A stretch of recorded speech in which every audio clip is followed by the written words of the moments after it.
바로 본론으로 들어가 보죠. 여러분, 최근 주식시장에서 벌어지고 있는 가장 흥미롭고 뭔가 가장 기이한 미스터리 하나로 오늘 이야기를 시작해 볼까 합니다. 네, 아주 흥미로운 상황이죠. 끝없이 우상향할 것만 같았던 기술업계의 거인, 누구나 다 아는 그 이름, 마이크로소프트의 주가가 사상 최고치에서 무려 26%나 하락했습니다. 2%나 6%가 아니라 26%라는 게 중요하죠. 맞아요. 26%요. 현재 전 세계 AI 혁명을 최전선에서 이끌고 있는 그야말로 시대의 주인공 같은 회사가 도대체 왜 갑자기 시장에서 누리던 그 프리미엄 대우를 박탈당하게 된 걸까요? 진짜 한순간에 분위기가 바뀌었거든요. 그러니까요. 이 거대한 하락장이 우리가 피해야 할 치명적인 위기의 전조인지 아니면 평생에 한 번 올까 말까 한 엄청난 매수 기회인지 오늘 그 이면의 진실을 낱낱이 해부해 보겠습니다. 제 생각엔 시장이 겉으로 드러난 숫자에 완전히 속고 있거나 아니면 극도로 과민 반응을 하고 있는 전형적인 케이스라고 볼 수 있습니다. 숫자에 속고 있다고요? 네, 오늘 우리가 파헤쳐볼 핵심 임무가 바로 이 지점에 있거든요. 단순히 주가가 빠졌다는 그 표면적인 현상을 넘어서 재무제표의 숫자들 사이에 교묘하게 숨어있는 일종의 착시 현상을 걷어내는 겁니다. 작시 현상이요? 네, 시장의 군중 심리가 만들어낸 현재의 평가와 이 기업이 실제로 만들어내고 있는 내재 가치 사이의 그 거대한 괴리를 찾아내는 작업이 될 겁니다. 좋습니다. 그 괴리를 이해하려면 먼저 마이크로소프트가 최근까지 시장에서 어떤 대우를 받아왔고 또 얼마나 대단한 길을 걸어왔는지 그 맥락부터 짚어봐야겠죠? 과거 데이터를 보면 정말 입이 떡 벌어질 정도잖아요. 진짜 그래요. 딱 10년 전 사티아 나델라 CEO가 취임하던 그 즈음에 마이크로소프트에 1만 달러를 투자했다고 가정해보죠. 그 돈이 지금 얼마가 되었을까요? 엄청나게 불어났겠죠. 무려 7만 8천 빅달러입니다. 약 680%라는 경이로운 누적 수익률이에요. 같은 기간 동안 미국 시장 전체를 대변하는 S&P 500 지수가 약 260% 상승했는데 시장 평균을 아주 가볍게 뛰어넘은 거네요. 그렇죠? 압도적으로 뛰어넘은 성과입니다. 그야말로 완벽에 가까운 10년이었어요. 자, 이 부분 한번 파헤쳐 볼까요?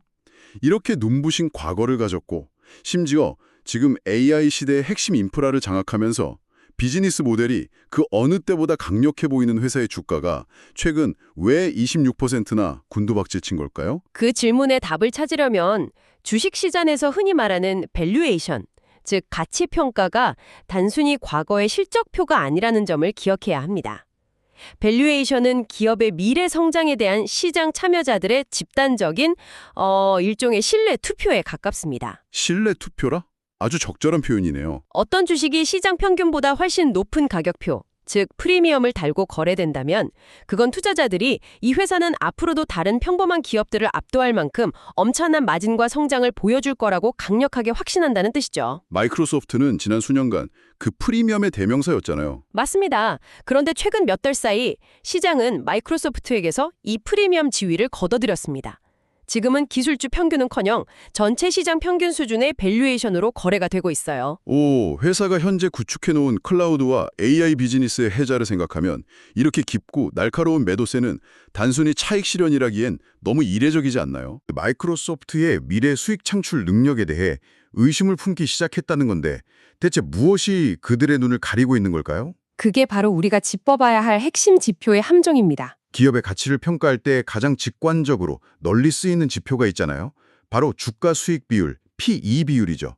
주가를 일주등 순이익으로 나눈 값인데 이 핵심 지표가 지금 마이크로소프트를 평가할 때는 완전히 고장난 나침반 역할을 하고 있다는 거잖아요. 여기서 정말 흥미로운 점은 그 고장난 나침반의 원인이 마이크로소프트의 본업이 아니라 그들이 보유한 아주 특별한 자산 때문이라는 사실입니다. 특별한 자산이요? 바로 오픈 AI입니다. 챗 GPT로 세상을 뒤집어 놓은 그 비상장 기업 말이죠. 네, 마이크로소프트는 현재 이 오픈 AI 지분 27%를 소유하고 있습니다.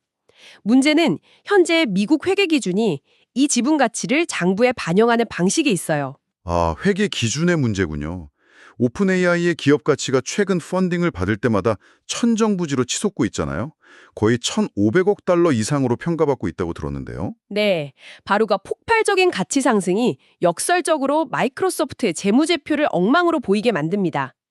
현행 회계 규정상 마이크로소프트는 이렇게 가치가 폭등하는 오픈 AI의 지분 가치 상승분을 자사의 분기 순이익 지표에 그대로 반영해야 하거든요.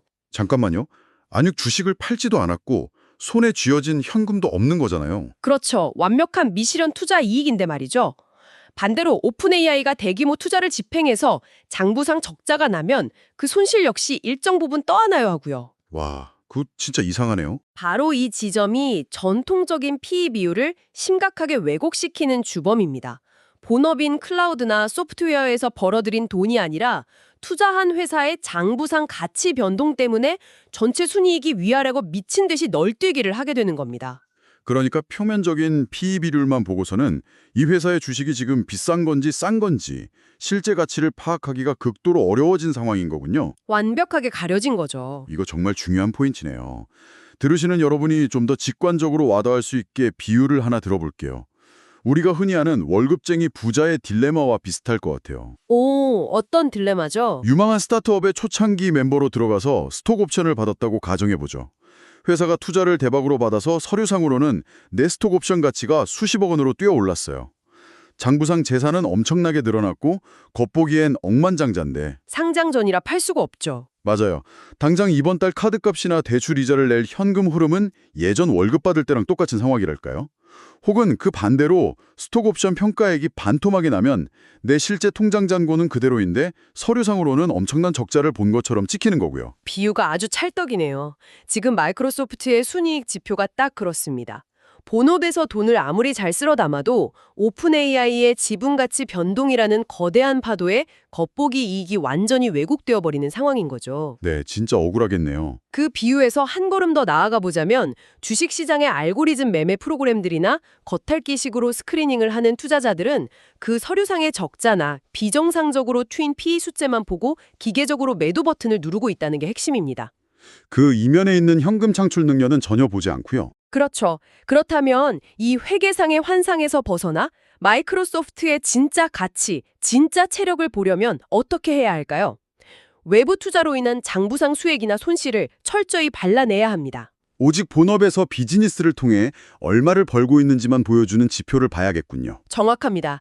즉, 영업이익을 기준으로 밸류에이션을 살펴봐야 하는 거죠. 영업이익 기준 밸류에이션이요?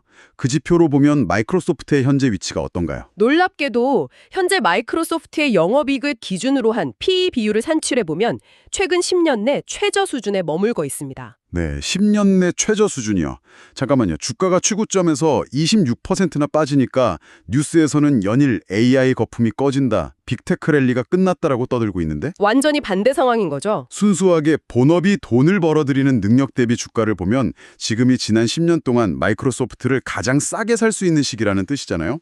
이거야말로 진정한 착시 현상의 발견이네요. 네, 장부상의 노이즈를 걷어내니 완전히 다른 그림이 보이는 겁니다. 그럼 자연스럽게 대체 그 본업은 지금 얼마나 잘 돌아가고 있는지 확인해 봐야겠죠. 거대한 착시 뒤에 가려진 마이크로소프트의 진짜 엔진 말입니다. 그 진짜 엔진은 단 한순간도 쉬지 않았습니다. 오히려 그 어느 때보다 무섭고 효율적으로 돌아가고 있죠. 10년 전 마이크로소프트는 윈도우 팔던 소프트웨어 회사에서 크라우드 퍼스트 기업으로 완벽히 정체성을 바꾸겠다는 뼈를 깎는 비전을 세웠고 그걸 증명해냈거든요. 클라우드 퍼스트요. 네, 그리고 지금 그 탄탄하게 깔아놓은 클라우드 인프라를 바탕으로 생성형 AI 시대의 정중앙에 자리 잡았습니다. 지금 전 세계 수많은 기업들이 자체적인 AI 모델을 학습시키고 새로운 AI 애플리케이션을 구축하려고 혈안이 되어 있잖아요. 맞아요. 다들 AI 도입한다고 난리죠. 그때 가장 먼저 그리고 가장 무겁게 의존해야 하는 최고의 선택지가 바로 마이크로소프트의 인프라인 겁니다. 그 엔진의 출력이 단순히 이야기나 내러티브가 아니라 명확한 숫자로 증명되고 있죠. 제가 이번에 자료들을 깊이 들여다보면서 진짜 소름 돋았던 숫자가 하나 있었거든요. 어떤 숫자였나요? 마이크로소프트의 클라우드 컴퓨팅 부문, 우리가 흔히 아는 애저의 최근 분기 매출이 전년 동기 대비 무려 39%나 성장했습니다. 39%요? 정말 엄청난 수치죠. 이미 덩치가 수십, 수백조 원에 달하는 거대 사업부가 1년 만에 39%가 더 커졌다는 건 사실 물리학 법칙을 무시하는 수준의 성장 속도거든요. 하지만 저를 정말 멈칫하게 만든 숫자는 그 다음에 있었습니다. 수주 잔고 말씀이시죠? 네, 현재 마이크로소프트가 고객들로부터 이미 계약을 맺고 주문을 받아놓은 앞으로 처리해야 할 수주 잔고가 자그마치 6,250억 달러에 달한다는 사실입니다. 정말 어마어마한 규모의 대기표네요. 6,250억 달러면 우리 돈으로 환산하기도 힘들 정도로 큰 돈인데 스위스나 폴란드 같은 웬만한 선진국들의 1년 GDP와 맞먹는 규모 아닙니까? 네, 한 국가의 경제 규모와 맞먹죠. 이 거대한 자본이 향후 마이크로소프트의 금고로 흘러 들어오기 위해 대기표를 뽑고 꽉 차 있다는 건데 이건 현재 시장의 우려가 얼마나 현실과 동떨어져 있는지 보여주는 완벽한 증거 같아요. 맞습니다.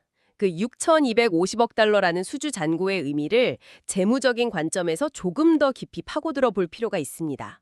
이건 단순히 우리가 앞으로 돈을 많이 벌 거다라는 단순한 자랑이 아니에요. 그럼 어떤 의미가 숨어 있나요? 클라우드와 AI 인프라 사업의 근본적인 경제성을 보여주는 지표죠. 이 비즈니스는 두 가지 엄청난 강점을 가지고 있습니다. 첫째, 소프트웨어와 결합되어 있기 때문에 추가 비용이 거의 들지 않는 극강의 고마진 사업이라는 점. 일단 구축해 놓으면 찍어내는 비용은 제로에 가까우니까요. 정확합니다. 그리고 둘째, 고객이 한 번 시스템을 구축하면 매달, 매년 지속적으로 요금을 지불할 수밖에 없는 반복 수익 모델이라는 점입니다. 이른바 구독 경제의 끝판왕이네요. 그렇죠. 기업 입장에서는 한번 마이크로소프트의 애저 클라우드와 AI 툴의 데이터를 얹고 시스템을 최적화해 놓으면 비용이나 번거로움 때문에 다른 플랫폼으로 갈아타기가 사실상 불가능합니다. 강력한 락인 효과죠. 한번 발을 들이면 빠져나갈 수 없군요. 네, 인공지능이라는 거대한 시대적 전환 속에서 마이크로소프트가 제공하는 이 인프라는 단순한 IT 서비스가 아니라 기업이 생존하기 위해 반드시 매달 요금을 내야 하는 수도나 전기 같은 유틸리티가 되어버렸습니다. 전기나 수도요? 완전 필수제네요. 투자자 입장에서는 미래의 현금 흐름을 이토록 투명하고 안정적으로 예측할 수 있는 완벽에 가까운 비즈니스 모델이 또 없는 겁니다. 들을수록 지금 이 주가 하락은 일종의 코미디처럼 느껴지네요. 본업은 역사상 가장 강력한 해자를 구축했고 미래 먹거리는 6,250억 달러어치나 창고에 쌓여서 확정된 수익으로 기다리고 있는데 단지 오픈 AI 지분 평가액이 오르락 내리락해서 생긴 회계장부상의 착시 때문인 거잖아요. 그러니까요. 그 착시 때문에 시장이 주식을 26%나 할인해서 던지고 있다니요. 그렇다면 냉정하게 숫자를 다루는 월스트리트의 전문가들은 지금의 상황과 향후 전망을 어떻게 분석하고 있나요? 단기적인 매도세나 거시경제의 노이즈에도 불구하고 월스트리트 애널리스트들의 실제 실적 전망은 매우 견고합니다. 이번 회계연도에 마이크로소프트의 전체 매출이 약 16% 성장할 것으로 예상하고 있고요. 16%요? 네, 그리고 그 다음 내년도에도 15% 수준의 탄탄한 성장을 이어갈 것으로 내다보고 있습니다. 이 정도 규모의 메가캡 기업이 매년 15% 이상 성장한다는 건 실로 엄청난 펀더멘털이거든요. 동치가 산만한데 두 자릿수 성장을 계속 이어간다는 거군요. 이와 관련해서 흥미로운 분석을 하나 소개해드리고 싶어요. 미국의 유명한 투자 매체인 모틀리 풀의 기술 분석가인 키튼 두루리의 분석인데요. 그 분석가요? 네, 저는 이분의 이력이 이 상황을 해석하는데 아주 큰 힌트가 된다고 봅니다. 이분은 단순히 재무제표의 엑셀칸만 들여다보는 전통적인 금융인이 아니라 과거의 하니웰 같은 굵직한 산업기업에서 일했던 기계공학 엔지니어 출신입니다. 엔지니어의 눈으로 금융을 보는 사람이군요. 맞습니다. 기계나 시스템의 설계도에 구조적인 결함이 있는지 없는지, 하중을 견디는 기둥은 튼튼한지를 깐깐하게 따져보는 사람인 거죠. 엑셀 숫자 이면에 뼈대를 본다는 거네요. 네, 금융인들은 PE 비율 숫자가 튀면 기겁을 하고 도망가지만 이 엔지니어 출신 분석가가 마이크로소프트의 내부 구조를 뜯어봤을 때 내린 결론은 아주 명확했습니다. 클라우드 컴퓨팅 네트워크, 데이터 센터의 확장성, AI 인프라의 아키텍처 등 그 어느 곳에서도 마이크로소프트의 구조적 약점이나 결함은 단 하나도 발견되지 않는다는 겁니다. 완벽하게 튼튼하다는 거군요. 그래서 그의 표현을 빌리자면 현재의 주가 매도세는 정말로 부당하다는 거죠. 건물을 지탱하는 철골 구조는 100년의 지진도 견딜 만큼 너무나 튼튼한데 단지 외벽 페인트 색깔이 마음에 안 든다고. 여기서 페인트 색깔은 회계상의 노이즈겠죠. 맞아요. 사람들이 최고급 건물을 헐값에 시장에 던지고 있다는 겁니다. 그는 지금이 바로 이 최상급 비즈니스를 가장 매력적인 가격에 매수할 절호의 기회라고 단언하고 있습니다. 구조적 튼튼함이라는 표현이 정말 와닿네요. 이것을 더 큰 관점과 연결해보면 지금 벌어지고 있는 일들의 맥락이 훨씬 더 선명해집니다. 역사적으로 모든 거대한 기술혁명에는 패턴이 있었거든요. 어떤 패턴이죠? 19세기 골드러시 시대를 생각해보죠. 서부로 몰려가 직접 금을 캤던 수많은 광부들 중 진짜 큰 부자가 된 사람은 극소수였습니다. 하지만 그 광부들에게 곡괭이를 팔고 튼튼한 청바지를 만들어 팔았던 사람들은 예외 없이 엄청난 부를 축적했죠. 지금의 AI 시장이 딱 그렇네요. 맞습니다. 지금 수많은 AI 스타트업들과 기존 기업들이 저마다 우리가 최고의 AI 킬러 앱을 만들겠다며 금광으로 뛰어들고 있습니다. 그들 중 누가 최후의 승자가 될지는 아무도 모르죠. 그렇죠. 아직은 혼전양상이니까요. 하지만 확실한 건 그들이 어떤 AI 모델을 놀리든 어떤 서비스를 런칭하든 그 모든 혁신의 기저에는 반드시 강력한 컴퓨팅 파워와 데이터 센터가 필요하다는 겁니다. AI가 돌아가려면 무조건 필수적이죠. AI의 확산이라는 이 피할 수 없는 거대한 물결 속에서 궁극적인 수혜자는 결국 가장 훌륭하고 안정적인 인프라 곡괭이를 쥐어주는 기업일 수밖에 없습니다. 그리고 그 인프라 생태계의 절대적인 정점에 바로 마이크로소프트가 서 있는 것이죠. 자, 이야기의 조각들이 하나둘씩 완벽하게 맞춰지는 기분이네요. 시장은 종종 불안감과 복잡한 회계 지표들로 우리의 눈을 가리고 속임수를 시도합니다. 네, 이번 상황이 완벽한 예시죠. 표면적으로 나타난 26%라는 공포스러운 주가 하락과 오픈 AI라는 거대한 자산이 오히려 독이 되어 왜곡시켜버린 PE 비율만 보고 있으면 지금 당장 도망쳐야 할 것 같잖아요. 하지만 오늘 우리가 그 이면을 한꺼풀 벗겨내보니 전혀 다른 풍경이 펼쳐졌습니다. 노이즈를 걷어낸 진짜 풍경이죠. 그 속에는 10년 만에 찾아온 본업의 수익 창출력 대비 가장 저렴한 수준의 밸류에이션이 숨어 있었습니다. 그리고 6,250억 달러라는 상상조차 하기 힘든 규모의 튼튼한 AI 및 클라우드 수주 잔고가 미래의 확정된 수익으로서 단단하게 기초를 받치고 있었고요. 그게 진짜 건물의 뼈대죠. 군중의 공포에 휩쓸려 매도 버튼을 누르기 전에 건물의 철골이 얼마나 튼튼한지, 그 진짜 엔진이 얼마나 조용하고 강력하게 돌아가고 있는지를 확인하는 것이 투자에 있어 얼마나 중요한 통찰인지 다시 한번 깨닫게 됩니다. 전적으로 동의합니다. 이 모든 데이터를 종합해 볼 때 마이크로소프트는 단순한 위기를 겪고 있는 것이 아니라 시장이 시스템적 착오가 만들어낸 거대한 가치 재평가의 기회 한가운데 서 있는 것일지도 모릅니다. 확실히 그런 것 같네요.